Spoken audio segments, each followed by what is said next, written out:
So was it worth all the effort? Well, fitting the camera has saved me 600 grams.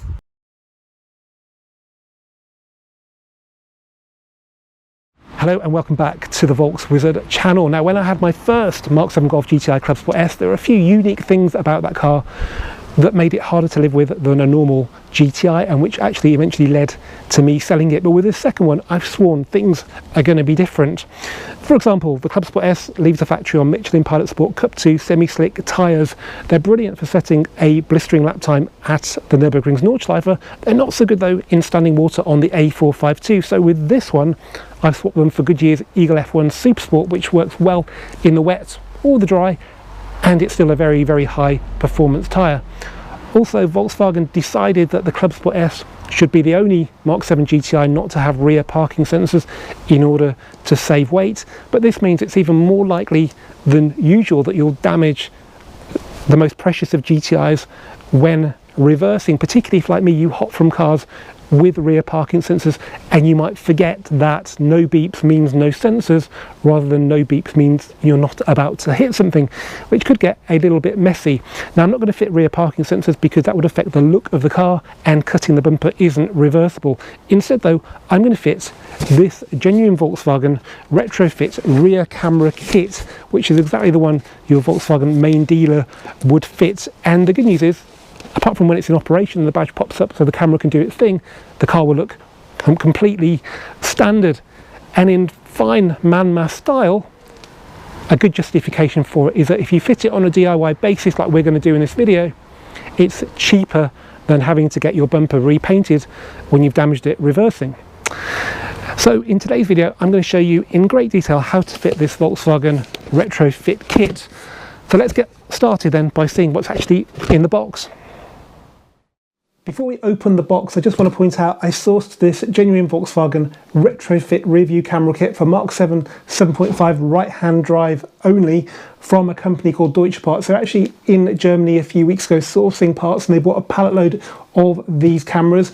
Chances are they've all sold out by now, but it's still worth visiting their website if you want to look for some genuine parts. So the link in the description of the video below, or just go to deutscheparts.co.uk. As you can see, it's a genuine Volkswagen box, sealed up properly. I've been desperate to open this, see what's in here, but obviously I had to film it. So let's have a look and see what we got.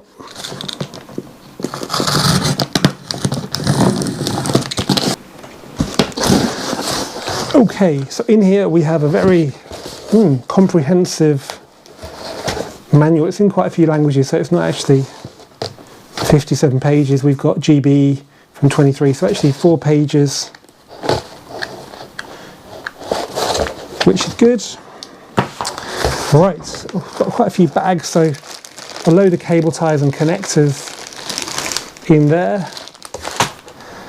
We have the main loom. So this runs from the tailgate all the way to the front of the car. A lot of it is plug and play, but there are some bare wires there and a connecting block that you're going to need to do a bit of work with. And here we have the rear badge, which has the camera integrated into it. Interestingly, they do note on the listing for this part that it's actually the old style badge, which is kind of important because on a Mark 8 it would be the smooth badge. We've got the 3D badge, which is correct for Mark 7 7.5.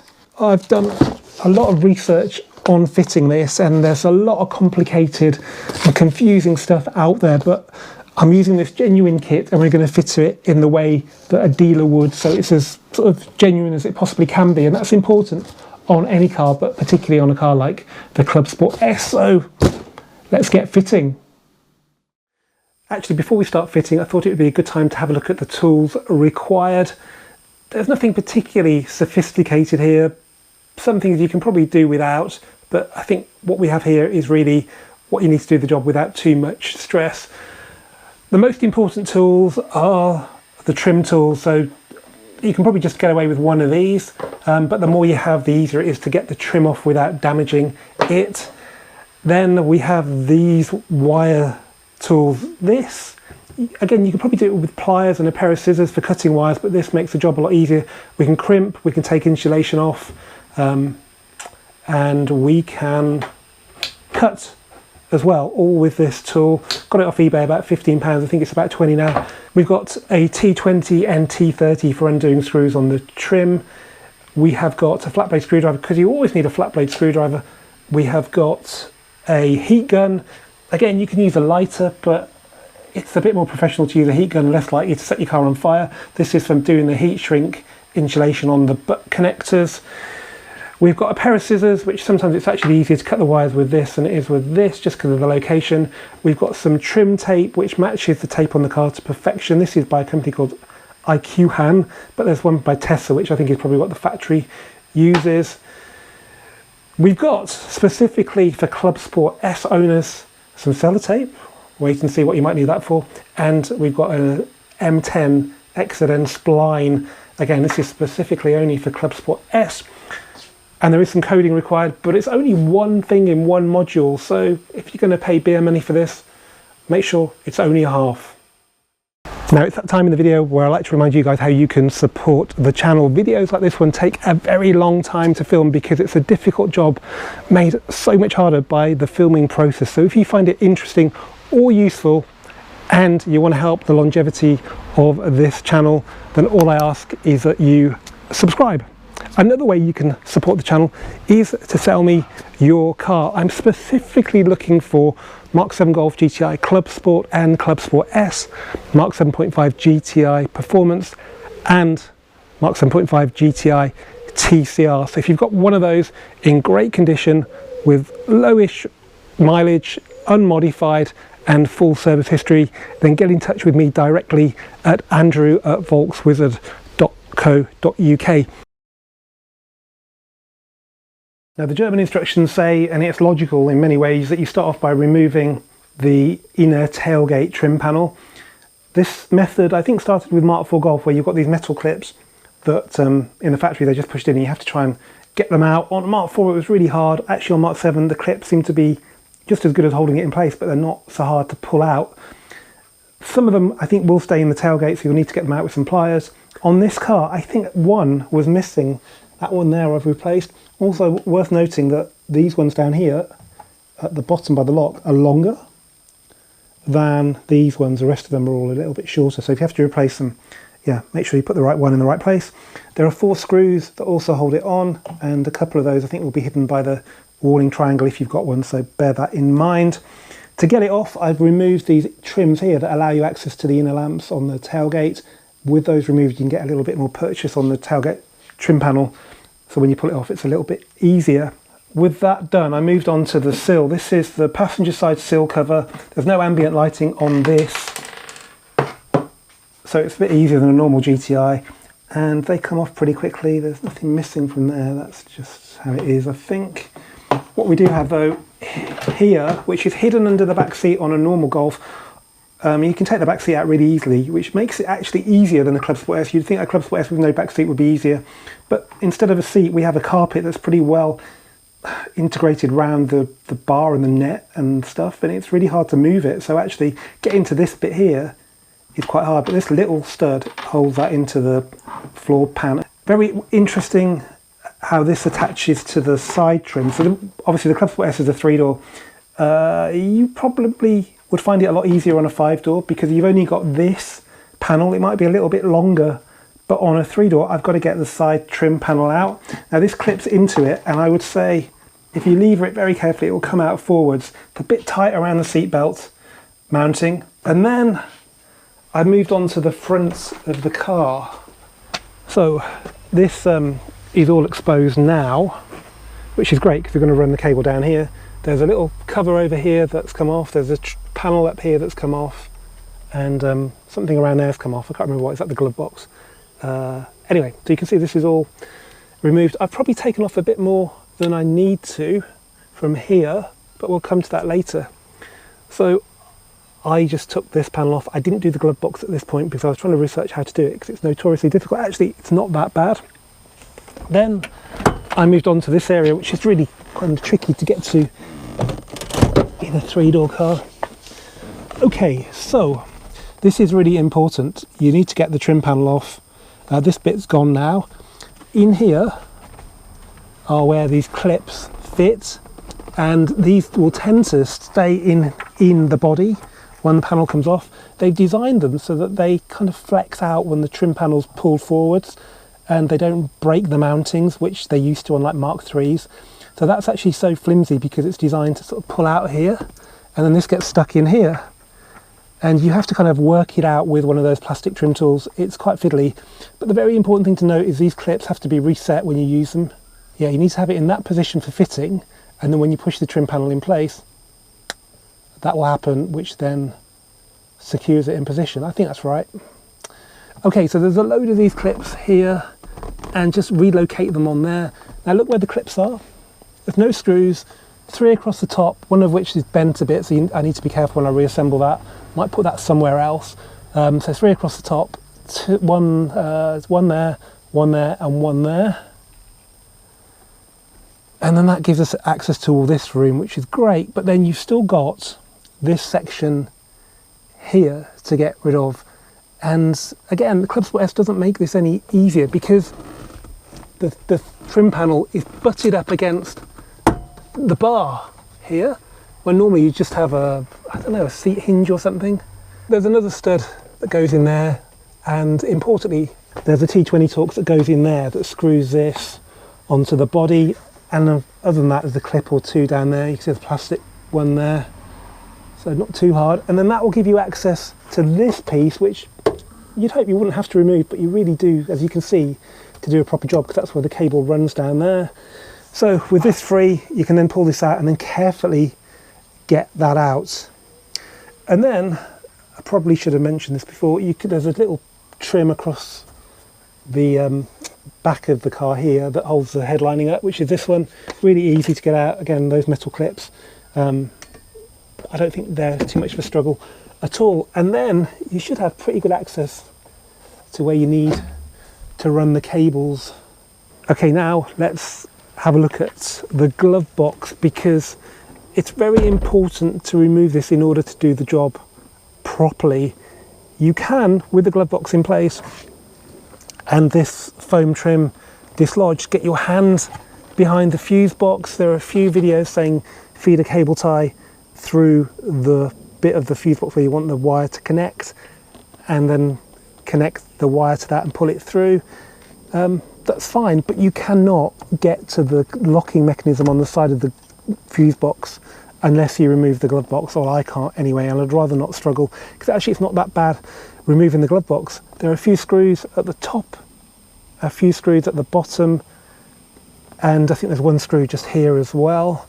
The most important one that was really, really hard to see is back here, and I think you need to take the infotainment control unit out of the glove box first, using just standard radio pins, which I should have said you need as part of the tools.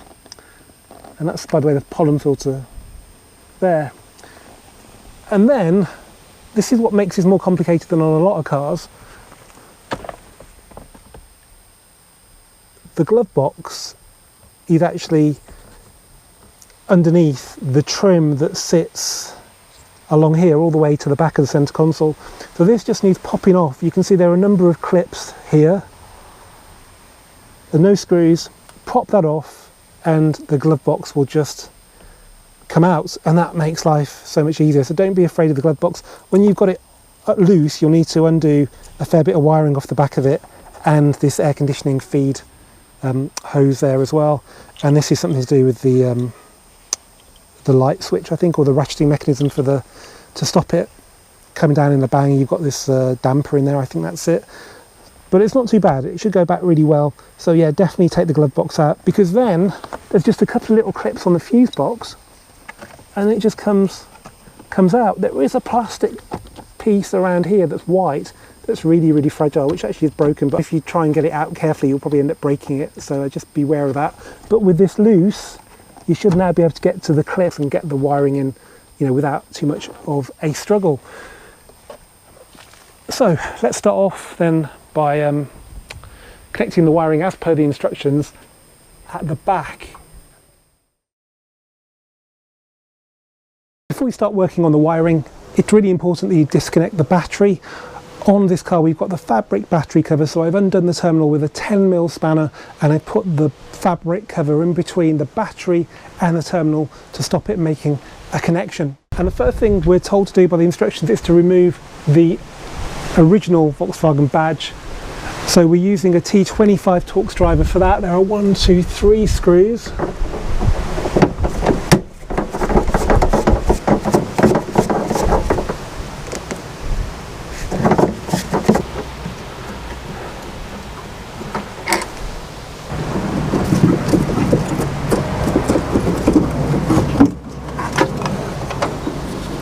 Right, can't believe how easy that was.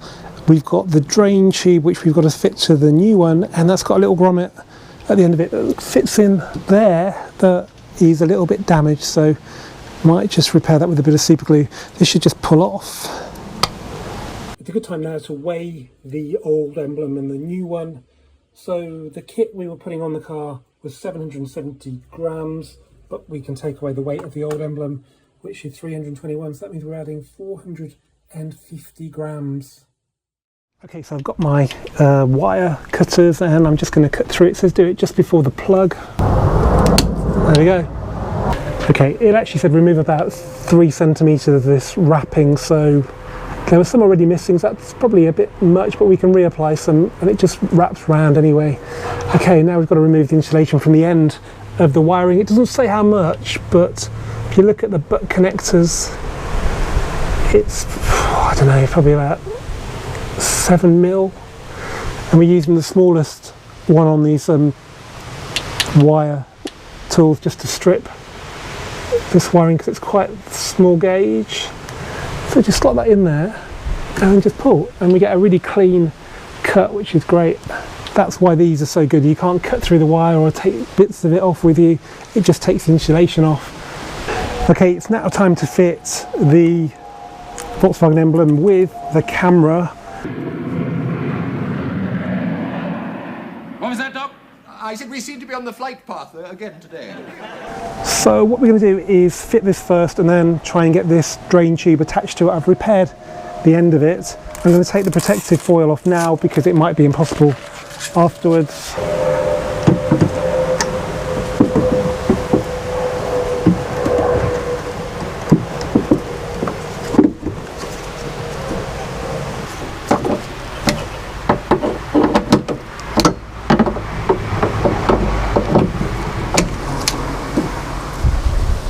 Okay, let's just check that looks reasonable and it operates perfect. Let's just put the drain tube through. Yeah.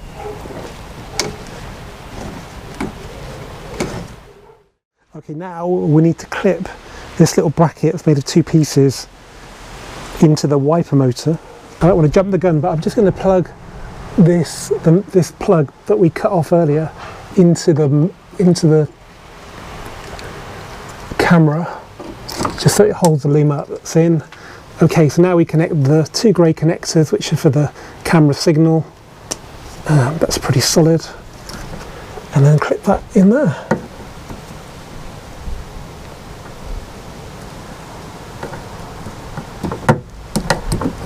Beautiful, and push that all the way in now. There we go. Okay, so we've stripped the ends of the purple and brown wires on the supplied loom. There's a fair bit of the wire showing there. And now we've just got to connect them to the same colour wiring on the car loom. It's really important to twist the ends, makes this a lot easier. Okay, so we just need the butt connectors and the wiring tool.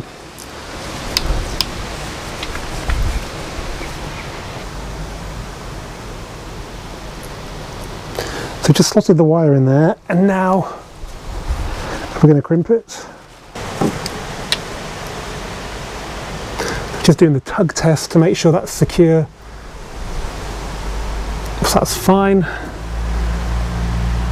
Yeah, didn't take much force at all. And then same again on the brown one.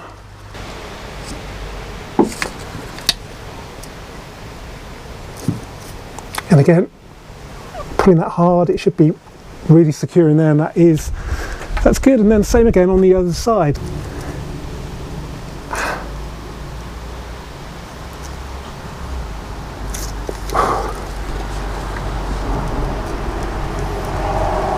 And again, passes the tug test. So we're now ready to heat shrink.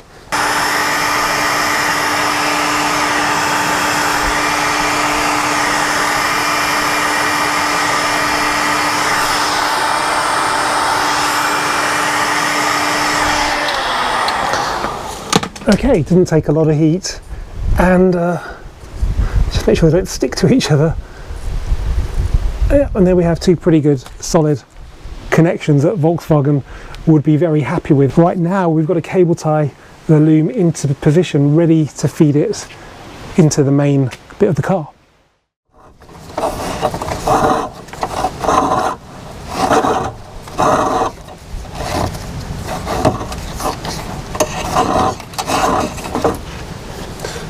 Okay, looks good. It would appear they've left a connection off the instructions, which is this red, brown and grey plug that must connect to this one. Does it fit? Yeah, it does.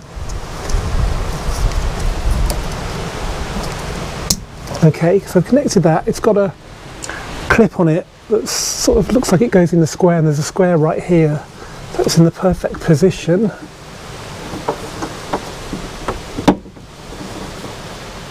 It's got to be that way around. And that just pushes it in there, and then that leaves the loom travelling in roughly the right direction. Okay, so there are 5 points we need to cable tie at, and they're marked pretty unambiguously in the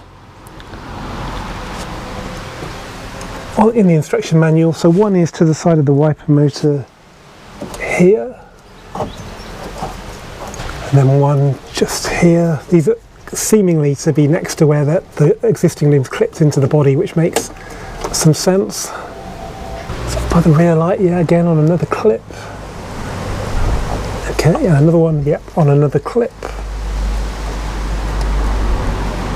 And then finally, there's one on the corner. I've got to be careful not to try and cable tie through the slots that are designed for these clips, of which there is one right there. Okay, so I'm going to locate it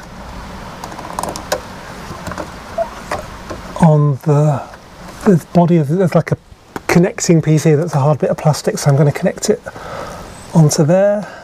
Let's now trim those cable ties, all 5 of them.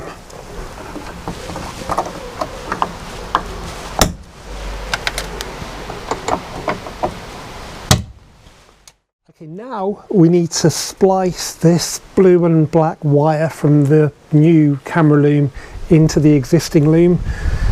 Coupling point pin 5, cut through black blue wire, coupling point pin 5, approximately 30mm before the coupling point. Dismantled this connection, and there is nothing numbering the terminals on the plug, but if you count from here, you can see terminal 5 is the black and blue one. Assuming it's in that order, it would make sense. So I need to cut that approximately 3 centimeters away from the plug. There we go, cut. Okay, now we need to strip. That's more like it. So I'm going to twist these two together. So let's just start off with this one down here, so let's do that.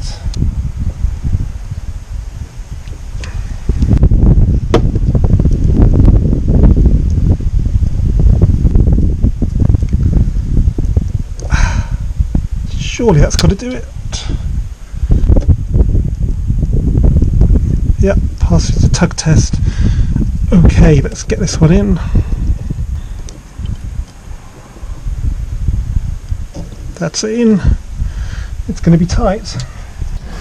Okay, I've had to undo a lot of this loom from the car, this clip in particular, to give me enough room to get this tool in, because next to the crimping bit is the cutting bit, and we don't want any of the other wires to get cut in the process, because that would be a bit of a disaster.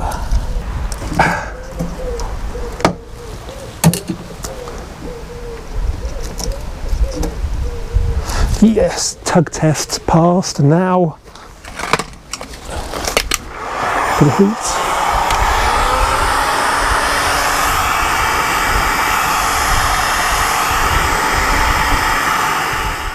Okay, so that's all connected and secure and heat shrinks, but there's a bit of tidying to do because we've had to expose quite a lot of the looms, so let's just get everything back in position. Okay, things have moved on a bit since I connected the black and the blue wire, because I've had to get the wiring loom into the car and the instructions were pretty damn useless. It says here, pull wiring set through the right grommet number 5 of rear lid using the cleaning and insertion aid VAS 6620. Well, I've got no idea what that is, a cleaning and insertion aid. Really, what they should tell you to do is to undo this grommet boot thing from the tailgate and from the roof. It's not that difficult. This is what you really need to do, otherwise it's really hard. It's even quite hard with these disconnected because there's so much stuff in there already. So if you look at it, there's a tab there that slots into the metal and a little triangular one there that locks it into place. So you need to push that in and then it will come down. I can show you that in reverse. I think we've got everything where we need it to be. So just slot that in like that, and then just push it into place. Bingo. And the same there. A word of warning though, if you break this, then you are in big trouble, because to replace it, you have to undo every single piece of wiring from wherever it goes in the tailgate to then slot another one of these on. You do not want to do that, so be super, super careful. Here I am being really, really careful. Come on. It's a lot easier when you're not holding a bloody camera. Okay, that's in. So there's a bit of tidying up to do here, but the tailgate is pretty much done. You can see that's pretty tidy there. You can see the connector there, but they told me to do it 3 centimeters from the join, which is where that is. That's pretty tidy, and there's a bit of tidying to do here as well. But yeah, we're in. So now we've just got to run this the length of the car. Sounds easy.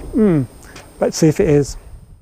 Well, it turned out it was a lot easier to run the cable than it was to actually film me doing it. Unfortunately, all my footage is corrupted, so I've come back to the car once the job has been finished, and I've removed a couple of panels to show you what I have done. It's really straightforward. The only thing to note is that the cable has to run around this side of the tailgate, but you want it on a right-hand drive car to run down the left-hand side of the car, which is contrary to the instructions. So the way to do that, once it's come through this grommet into the actual main bit of the car, there are 2 cable guides here, one for the right-hand side, one for the left-hand side. So run the cable into the right-hand side one and then nip over to the left-hand side here. Hopefully you can just about make that out. And then cable tie your new cable to the existing cables that run just into the roof with the C-pillar trim dislodged. That the head lining comes down quite a bit, but just be careful because you can end up creasing it by the grab handle, so don't pull it too hard. And then once you've cable tied it in there, run it down the C-pillar. There's a little twist here and then over the wheel arch down towards sill level, and it will come out by the door. By the way, I've only ever used cable ties here because I couldn't get the loom tape in. Everywhere else I've used loom tape and just taped it to the existing loom, just so it looks original, as you will see down here. So this is the new loom and this is the existing loom. You can see the existing loom tape there, where it's identical to the stuff that I've used here. So to the untrained eye, it looks like nobody's been here before.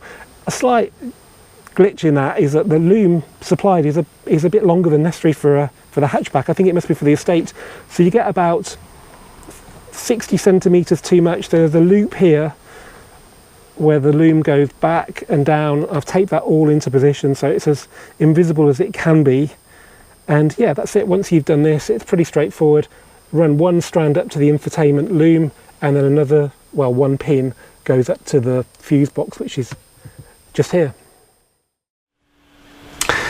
Okay, first thing you need to do is find the big brown wire that goes into the infotainment control unit quad lock connector and cut that. The manual says about 3 centimeters from the plug. I'd go a little bit further, sort of 5 centimeters, to give you a bit more room when you do the crimping.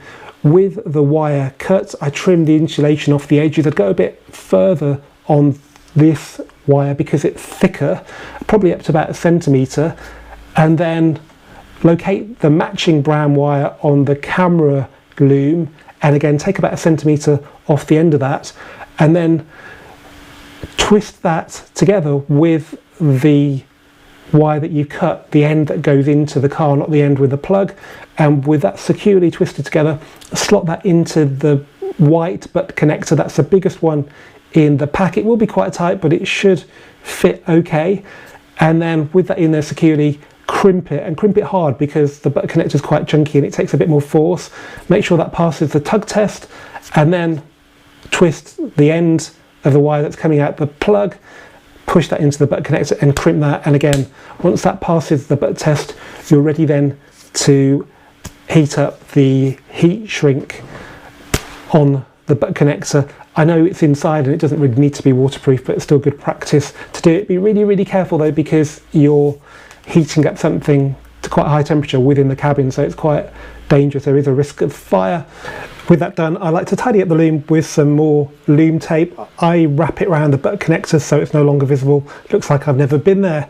With that done, we can now move on to connecting the black and white pins from the infotainment part of the loom into the blue connector on the quad lock connector that goes into the back of the infotainment control unit. This needs to be popped out of the quad lock connector. Just push it out with like a flat blade. I used the scissors because they were in my hand at the time.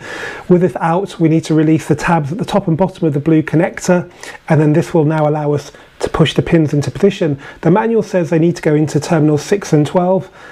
This is really easy to do because in numbers 1 and 2 on my car anyway, we already had a black and a white connector. So basically on the opposite end of the block, I slotted in my black and white pins directly opposite. The black and white pins are already there.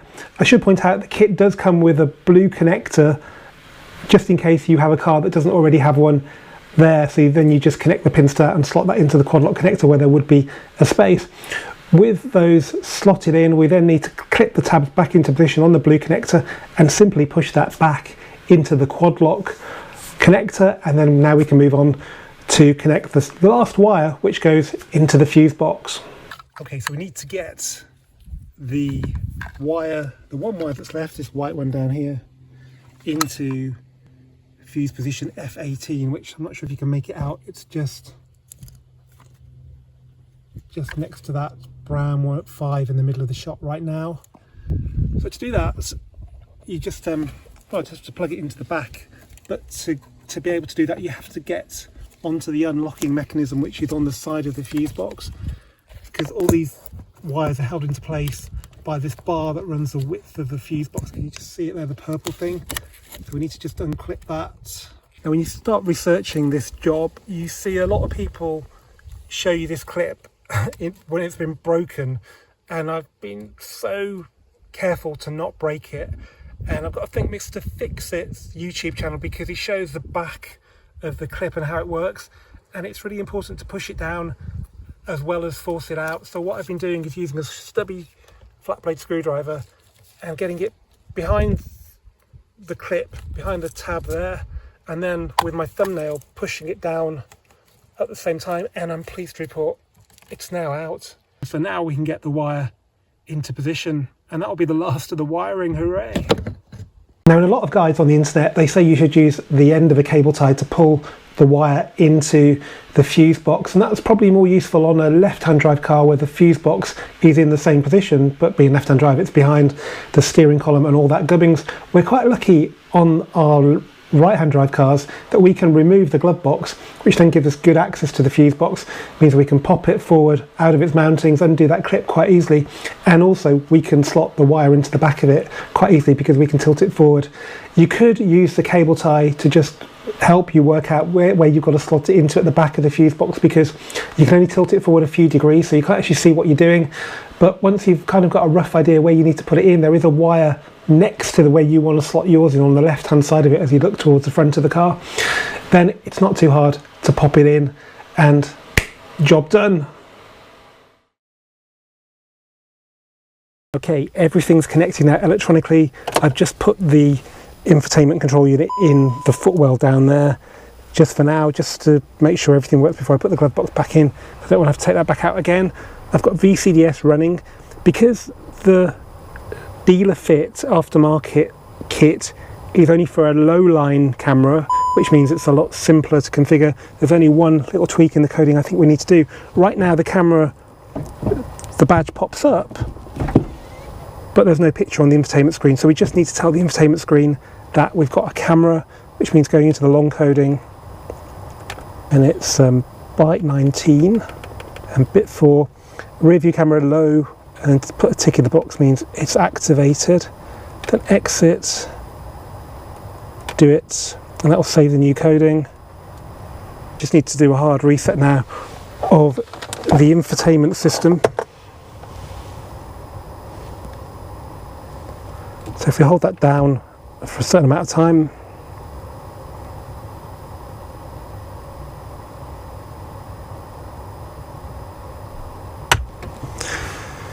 okay, I'll turn the ignition off as well, turn it back on.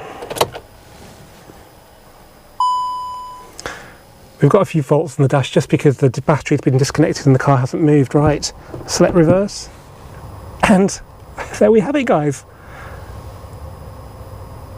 That's brilliant. I'm really over the moon. Look, there's my little Corrado poking out the garage there. Wow. So was it worth all the effort? Well, I think so, but we haven't finished yet. There's a lot to put back together, so I'll just crack on with that now.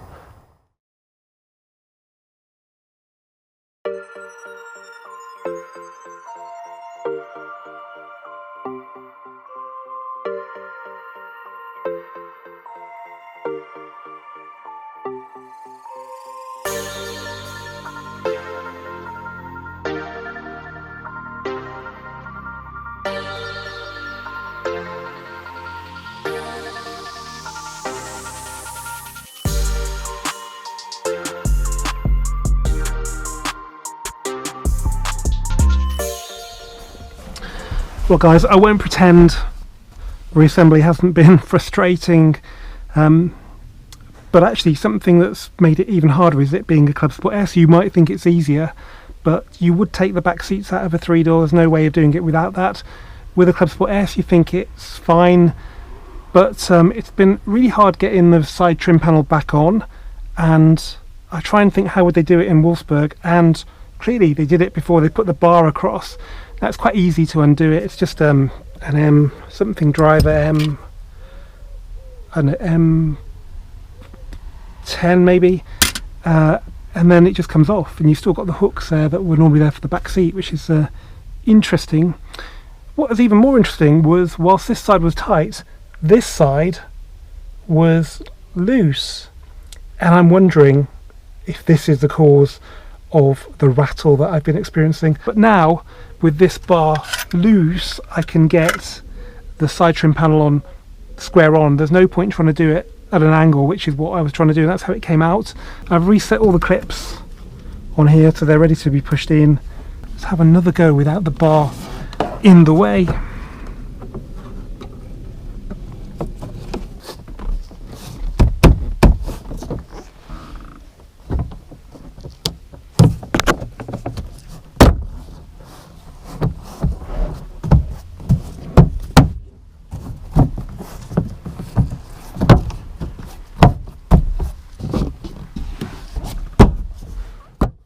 Okay, the trim panel is now on, and I'm very happy with that. It's a lot easier to put it on when you're approaching it square on, so I should have taken the bar off when I was taking it off, to be honest. Stupid really, it's so easy as well. I thought you might want to see how the bar attaches to the car. Then we've got the normal eyelet there that normally the seat locks into, I think, and then you've got the bar which has got a piece of metal in there with a thread, but interestingly and slightly annoyingly, because it makes it harder to fit, you've got this shim on both sides that's loose, so you have to line that up. You can see it can only go in one way because it's actually marked to fit the hoop, and then you bolt through that into the one with the thread, and it's nice and tight. Interestingly, I thought you might want to see that the little end cap that goes on the end there is held on with a bit of sellotape normally. I wonder if that's got a genuine Volkswagen part number. That's a good time while the plastic bits are off to give them a coating of plastic dressing. I've been using this one from Maguire's for a while and it's been brilliant, just like their tyre dressing. Actually, their endurance tyre dressing is incredible. So that looks lovely. Okay, let's get it on. 1, 2, 3, 4, 5, 6 clips all present. Okay, so let's just get this behind the seat belts. Now we have to get this under the carpet. There's a stud to go in there later, and then that's lined up with that corner there. So let's just get those clips in position and then it should slide in. Beautiful. Oh. Alright, one more go. That is beautiful. So when you come across that on 3-door, you know what to do.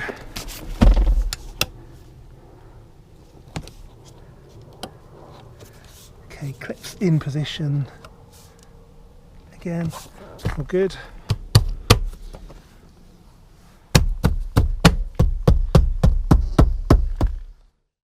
Well, the good news is all the warning lights have gone off the dash. I didn't have to plug anything in. It's just because the battery had been disconnected, and when the car was being used, they just went off. That's good.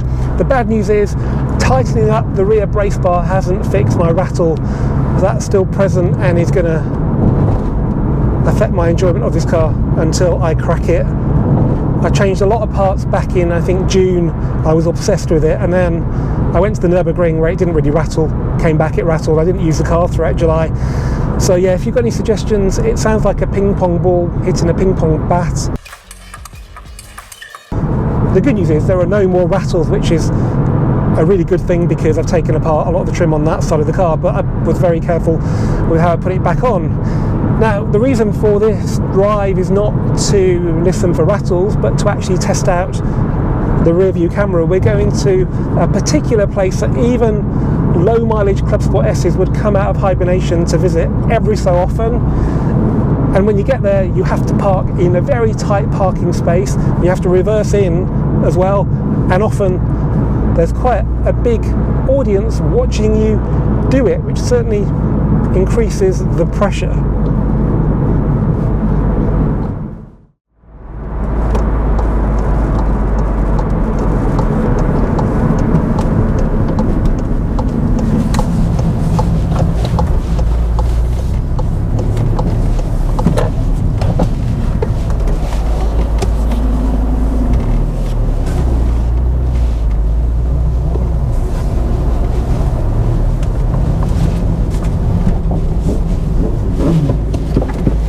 Well guys, yeah, I've arrived at Cafe de Machine and I'm parking in a space where it says back it up, back it in. So I'm sure you guys know exactly how this feels, especially if there's an audience, which there isn't much of today.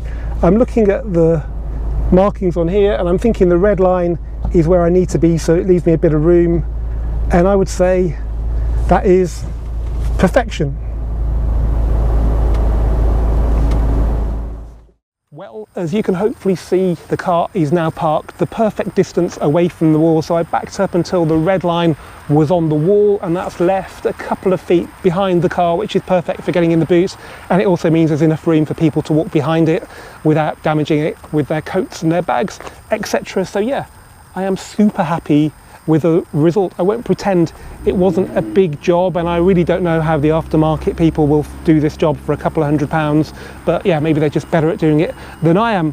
As ever guys, thanks for watching this Volks Wizard video. If you've got this far in this sort of 40-minute video, then I really do appreciate it. Hopefully it will prove useful, not only if you want to fit a rear view camera to your own Mark 7 or 7.5, but if you want to take bits of trim off as well. Keep subscribing, keep commenting, and I'll see you for the next one very soon. And I've got a solution for the weight gain that the camera has put onto the car of about 500 grams. I've weighed this book pack that comes with the Club Sport S and it weighs about 900 grams. So if I just do that, then fitting the camera has saved me 600 grams.